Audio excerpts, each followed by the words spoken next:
Imagine que você botou um ovo, um singelo ovo, no ninho que você e seu parceiro construíram para isso. Você choca esse ovo por um bom tempo e dele nasce um lindo passarinho. Não julguem as mães passarinho, toda mãe acha seu bebê lindo. Você e seu parceiro estabelecem toda uma rotina diária em torno desse filhote, alternando as saídas do ninho para buscar comida e alimentar a criança. Dá trabalho, mas o bebezinho cresce, engorda, ganha plumas, as pluminhas viram penas e um dia seu bebê passarinho está do seu tamanho. E então ele bate as asas e o ninho fica vazio. E o que a gente faz com isso agora? No vídeo de hoje a gente vai falar sobre a síndrome do ninho vazio. Assiste até o fim para saber o que eu propus para os meus pais para reorganizar o ninho deles e não esquece de deixar seu like e seguir o canal.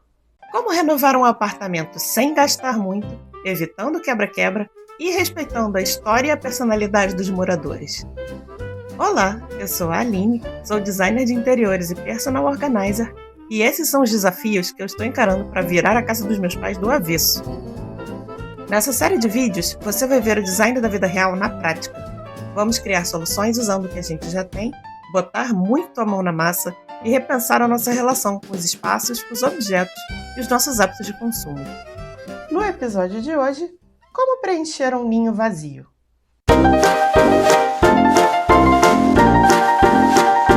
Os meus pais se casaram em 1984. Eu cheguei logo depois, em 85. Boa parte do mobiliário da casa deles hoje é dessa época, do primeiro ninho que eles montaram. São móveis de embuia maciça da antiga loja Finland, na região serrana do Rio, onde a gente costumava passar os feriados prolongados. O peso do investimento foi proporcional ao peso dos móveis, mas valeu a pena. Você vê, são móveis de 40 anos que sobreviveram a uma enchente, 3 mudanças e seguem aí firmes e fortes, sabe lá por mais quanto tempo. Invista em madeira maciça. Mas enfim, esse é um assunto para outro vídeo. Os meus pais se mudaram para o apartamento atual deles em 2004. Eu, na época, com 19 anos e cursando a minha primeira faculdade, fui junto. Antes disso, a gente morou 7 anos de aluguel num apartamento que fica em cima desse, e tem a planta muito parecida. E os móveis são basicamente aqueles do começo do casamento e mais alguns outros da mesma loja Finland que eles foram adquirindo ao longo da vida. Por exemplo, a mobília do meu quarto, que foi se expandindo conforme eu crescia, e coisas como a mesa do computador, que entrou nas nossas vidas no famigerado ano 2000 e foi onde eu criei muitas casas no The Sims antes de virar designer de interiores. Por aí já dá para imaginar que os ninhos dos meus pais ao longo dos anos mantiveram um formato bem estabelecido. Os móveis são os mesmos e há quase 30 anos a planta do imóvel também é quase a mesma. O layout da casa quando a gente se mudou era mais ou menos assim. Mãe, antes que você me corrija, sim, eu sei, eu lembro que a obra do banheiro e da cozinha foi bem depois da gente se mudar. Mas se eu for ficar entrando em todos esses pormenores da nossa vida, esse vídeo vai ficar com 1 hora de duração. Deixemos essa pauta para outro dia. O apartamento deles tem cerca de 70 metros quadrados. Apesar desse formato meio peculiar, ele é bem divididinho, com uma sala boa, 3 quartos, um banheiro principal, um banheirinho de serviço, cozinha, uma área de serviço bem espremida e a antiga dependência de empregada. A minha faxineira tem um nome ótimo para esse cômodo, mas eu tenho medo de falar ele aqui e o YouTube penalizar meu vídeo. Os fãs do canal já conhecem o layout antigo da sala. O sofá ficava na frente da janela, aí você tinha a mesa de centro no canto, as 2 poltronas, a arca de louças, a mesa de jantar, e nesse cantinho, onde depois viria a ser a TV, originalmente ficava a máquina de costura da minha avó. Esse primeiro quarto sempre deu um certo trabalho, porque ele é em formato de fatia de pizza. Aliás, colegas arquitetos, por favor, longe de mim querer tolher a criatividade de vocês. Admiro muito, acho incrível o trabalho de vocês, inclusive o meu trabalho depende do de vocês. Mas de vez em quando vocês inventam umas plantas não euclidianas que... Depois o designer que lute para mobiliar, né? Colega, pensa que o coitado do cliente vai morar nessa casa. Ele tem que ter onde encostar um armário. Ele tem que ter onde botar a cama e a televisão. Vamos dar a mãozinha e trabalhar juntos, pelo amor de Deus. Enfim, Esse primeiro quarto, originalmente, era uma salinha multimídia. É onde ficava a estante com os livros do meu pai, a televisão, o aparelho de som e um órgão eletrônico antigo, da minha mãe. Depois vinha o meu quarto. O primeiro layout do meu quarto quase com certeza não foi esse aí, porque eu vivia testando configurações novas. Mas esse layout foi o que durou mais. Nesse canto ficava a estante com o computador da família. Eu senti o peso da idade aqui. Daí tinha uma cômoda, um guarda-roupa, um armário embutido de alvenaria e do outro lado minha cama e minha escrivaninha, que eventualmente teria meu computador pessoal. Depois vinha o quarto dos meus pais. A cômoda deles é igual à minha, ficava nesse canto da janela. O guarda-roupa deles tem duas partes, uma de cada lado da cama, com uma prateleira atrás da cabeceira e mais armários em cima da cama também. Aqui no canto é um cabideiro e aqui é a cadeira de balanço que era da minha avó. Aqui no fim é o quartinho. Na planta original do prédio, o banheiro principal era aqui e o quarto de empregada era onde o banheiro é hoje, abrindo para a área. O morador anterior inverteu e criou esse espaço reversível que se comunica com a área. Mas na época que a gente se mudou não tinha onde botar a máquina de lavar. E aí a gente acabou abrindo mão da circulação. Esse móvel é uma arca de sucupira, que era da minha bisavó, deve ter mais de 100 anos. Tinha outras coisas nesse quartinho, acho que tinha outra máquina de costura aqui também. Ele era meio que um depósito de coisas da casa. E aí, só para concluir, a gente tem o banheirinho de serviço, a área apertadíssima, o banheiro e a cozinha com o seu formato doido. Até aí tudo bem. E o que sempre vem depois dessa frase? A treta.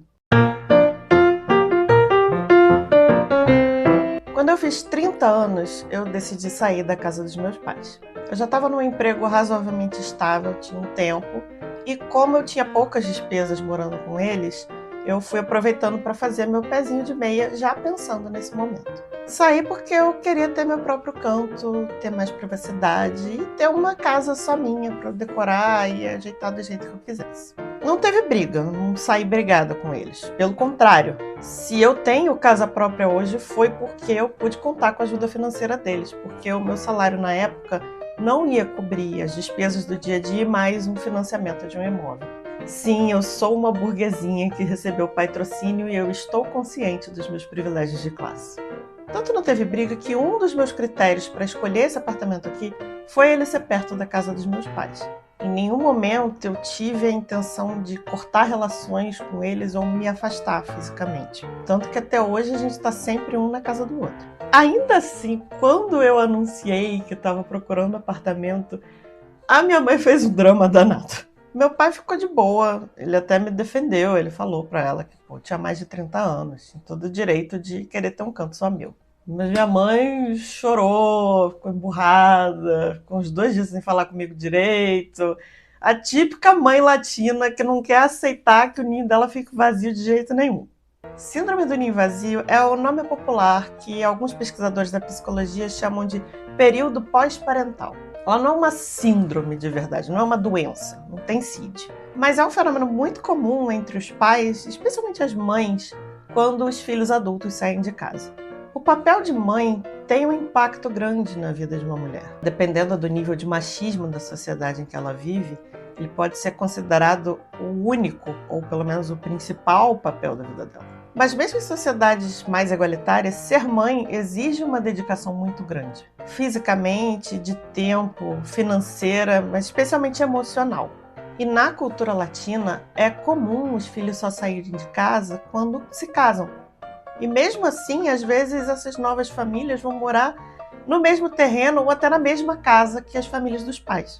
Então, quando um filho sai de casa, se a mãe tem um vínculo muito forte com ele, que é o meu caso com a minha mãe, ela pode acabar se sentindo meio rejeitada. É como se ela recebesse uma aposentadoria compulsória daquela função. Dependendo da situação, a saída dos filhos também pode coincidir com outras transições muito importantes na vida dos pais, que são a aposentadoria mesmo, profissional, do pai e da mãe, a menopausa da mãe, que não foi o nosso caso, porque a minha mãe me teve mais velha e eu também saí mais tarde de casa, e a morte dos avós. Ou seja, é um monte de processo de luto num sobretudo. Quando um filho sai de casa, mesmo que a separação seja amigável e ele continue convivendo com os pais, isso causa uma ruptura na dinâmica familiar. esse vazio da síndrome do ninho vazio é bem literal. Tem menos uma pessoa na casa. Tem menos objetos na casa também, porque o filho vai levar as coisas dele. Às vezes vai levar parte da mobília. E se esse filho é o último a sair, ou se ele é filho único, que era o meu caso, o quarto dele perdeu a função. Depois que eu saí, no começo de 2018, o meu quarto não chegou a ficar parado no tempo. Não foi aquela coisa de filme, seriado americano, do filho adulto que volta para casa dos pais e encontra lá o quartinho dele de adolescente ou de criança, perfeitamente preservado, parecendo uma cápsula do tempo, com os pôsteres de banda na parede. Não, até porque eu já saí de casa burra velha, não tinha mais pôster de banda na parede. Alguns móveis trocaram de lugar. Por exemplo, essa estante do computador do meu pai tinha ido morar no quartinho dos fundos em algum momento. E aí, quando eu saí, a gente trouxe ela de volta para o meu antigo quarto e o guarda-roupa foi para o quartinho. Desde que ela se aposentou, a minha mãe vinha procurando hobbies para ocupar o tempo dela. Ela já tinha feito curso de inglês, espanhol, aula de fotografia, aula de bricolagem.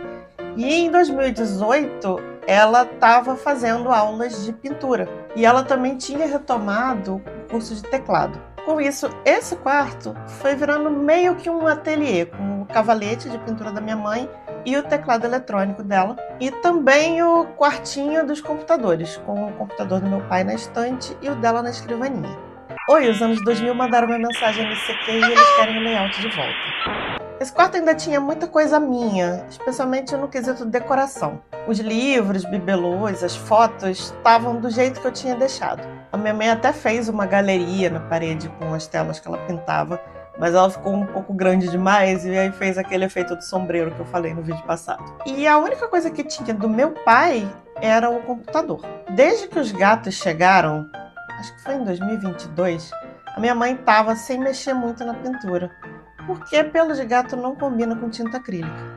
Então ela queria muito espaço em que ela pudesse pintar sem os gatos encherem o saco. E aí você deve estar pensando, bom, elas vão transformar o quarto da Aline no ateliê novo da mãe dela. O que provavelmente seria a coisa mais fácil a ser feita.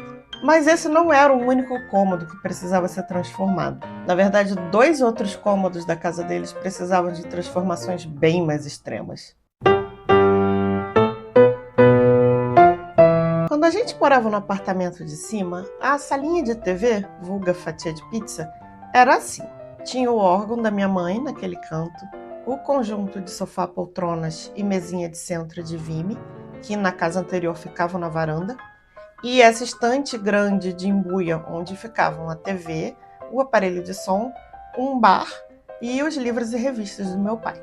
Mas quem acompanhou a transformação da sala desde o começo, talvez esteja lembrado dessa foto bem antiga do apartamento atual deles, em que a TV já estava no canto da sala propriamente dita. O que rolou? Não sei. Eu não lembro, perguntei para minha mãe, ela também não lembra. Não sei se foi porque essa sala era mais confortável para ver TV, não sei se tinha algum problema com as tomadas daquela outra salinha. Eu tenho a suspeita de que eles trocaram a televisão por uma maior e ela não cabia na estante. O que importa pra gente aqui é que a TV saiu de lá. E sem a TV lá, a gente passou a usar menos daquele cômodo. Dica da designer / personal organizer que até os arquitetos e urbanistas na audiência vão concordar. Todo espaço precisa de uma função. Se você tem uma praça, mas ela não tem um uso, não tem ali uns banquinhos, uns brinquedos para as crianças, uma feirinha de artesanato, ninguém vai frequentar essa praça. Na melhor das hipóteses, ela vai virar um espaço de passagem. Em casa é a mesma coisa. Suas gavetas da cozinha provavelmente seguem uma divisão muito parecida com essa. Uma gaveta para os talheres, talvez ali alguns utensílios de servir. Uma outra gaveta para os utensílios maiores. Talvez uma outra gaveta para pano de prato, aquelas peças da batedeira. E aquela gaveta que você não sabe muito bem o que fazer com ela e é para onde vai toda a miscelânea que você não sabe onde guardar. Popularmente conhecida como gaveta de tranqueira. Quando o espaço da sua casa não tem uma função bem definida, ele acaba virando o destino de todas as coisas que também não têm um lugar definido. É dessa indefinição que nasce a bagunça. Por isso que no design de interiores, o momento de você pensar o layout da casa logo no comecinho do projeto é decisivo. É a hora em que a gente conjuga as necessidades e os desejos do cliente com o espaço físico que ele tem. Por isso também que tamanho não é documento. Revistas de decoração sempre tem aquelas casas imensas, com sei lá quantos quartos. E eu vejo isso, eu sempre penso, esse quarto está aí juntando poeira. Qual é a função desse quarto? É receber hóspedes? Você recebe hóspedes? Às vezes a gente quer ser a pessoa que recebe hóspedes, mas a única coisa que a gente recebe é as quinquilharias que a gente compra da China. E aí você imagina quem é que vai usar realmente esse quarto. Para as coisas que chegam em casa e você não sabe ainda onde guardar, você pode ter um espaço de triagem. Diferente da gaveta de tranqueira, o espaço de triagem ele é temporário. Ele é só até você definir a moradia oficial daquele objeto. Geralmente ele vai ser um móvel que fica perto da entrada da casa. Pode ser uma gaveta, um balcãozinho, um console, um móvel pequeno.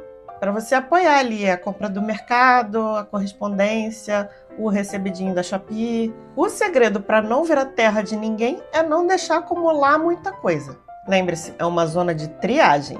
De tempos em tempos você vai ter que dar uma geral, definir os espaços definitivos das coisas e deixar a área livre para as próximas. A salinha de TV sem a TV não virou um espaço de triagem. Virou isso aqui. Os livros e revistas do meu pai transbordaram da estante e foram se reproduzindo e se espalhando pelo quarto todo. E aí a minha mãe, para disputar território com ele, começou a ocupar os espaços que sobravam com coisas dela também. Outro detalhe dos espaços sem função: bagunça atrai bagunça. Se você só usa seu espaço para guardar as caixas de papelão daquelas entregas da China, essa vai passar a ser a função dele. E a menos que você more num ponto de coleta de recicláveis, talvez você não queira que a sua casa tenha essa função. O terceiro cômodo sem função na casa dos meus pais era o quartinho dos fundos. Esse aqui foi uma zona nebulosa desde o começo. A gente nunca definiu exatamente para que ele servia. Ele era vagamente uma extensão da área de serviço. Mas como a máquina de lavar roupa bloqueava a entrada desse lado, a gente tinha que dar a volta na casa para entrar, o que não é nada prático. E originalmente ele tinha porta aqui do lado que abre para o corredor. Então a gente deixava essa porta fechada e atrás dela criou-se o caos. A primeira vez que eu tentei dar um jeito no quartinho foi em 2014, quando eu fiz o curso de Personal Organizer. Tinha muita coisa para jogar fora, muita coisa para doação. Infelizmente na época eu não cheguei a fazer vídeos, nem cheguei a fazer um antes e depois muito certo. O quartinho chegou a virar o quarto do computador do meu pai por um tempo, mas a gente nunca terminou de arrumar tudo. E uma das coisas que me doía o coração era ver esse móvel da minha bisavó, que passou por tantas casas e guardava tanta história, escondido no quartinho da bagunça. Então nós temos 3 cômodos disfuncionais, 2 adultos lidando com um ninho vazio e um apartamento que precisa urgentemente de, no mínimo, uma demão de tinta. Vamos virar a casa dos meus pais do avesso? Depois que a gente mudou o layout da sala, minha mãe se animou a mexer na casa toda. Para garantir o sucesso dessa transformação, nós vamos seguir todas as etapas de um projeto de design de interiores associado a um projeto de organização. Minha mãe se deu bem, ela tem uma filha que faz as duas coisas. E a gente ainda vai mexer com planta nesse processo todo também, então se prepara que vai ter vídeo novo lá na playlist Dedo Verde, da gente arrumando as plantinhas dela. Antes de tirar qualquer coisa do lugar, a primeiríssima etapa de um projeto de interiores é o briefing. No briefing, a gente vai definir o que é que o cliente precisa e o que é que ele sonha para esse espaço. Para decidir quais seriam as novas funções para esses 3 cômodos, eu fui ver o que os meus pais fazem e o que eles têm, as atividades e os pertences deles. O meu pai não tem muitos hobbies em casa. Ele cuida de uma colônia de gatos. Então seria interessante a gente ter um espaço para guardar ali rações, remédios para eles. Mas em casa ele basicamente alterna entre ver televisão e ficar no computador. Ele tem muitos livros e revistas que estavam numa bagunça e precisam ser catalogados e organizados. Para ele eu também gostaria de resgatar os discos de vinil e uma vitrola que estão aí em algum lugar dessa fatia de pizza. Diferente do meu pai, minha mãe não para quieta, vive inventando atividades novas. A que estava pesando mais na balança era a pintura, mas também o teclado. Então, para ela, a ideia era criar um espaço onde ela pudesse retomar esses hobbies. Além disso, ela também precisa de um lugar para o computador dela com um fundo legal para quando ela atender chamada de vídeo e de lugares para guardar as coisinhas dela, as câmeras fotográficas, os álbuns de fotos, da onde saíram várias das imagens que vocês viram nesse vídeo, os livros e algumas relíquias da infância que eu também tô doida para mostrar para vocês. E por falar em relíquia, eu também queria muito restaurar aquele móvel da minha bisavó. Então temos um cômodo para ele, um cômodo para ela. Para não dar briga, o terceiro cômodo fica sendo da casa. A gente precisa de um lugar para guardar todas as coisas que deveriam ser na área de serviço, mas que na casa deles não tem espaço porque a área de serviço deles é um corredorzinho. Materiais de limpeza, ferramentas, as coisas dos gatos, esse tipo de coisa. Acho que já está óbvio que esse cômodo da casa vai ser aquele quartinho lá dos fundos, porque além de ser o mais próximo da área de serviço, ele também é o menorzinho e é o mais desconfortável, porque ele não tem janela.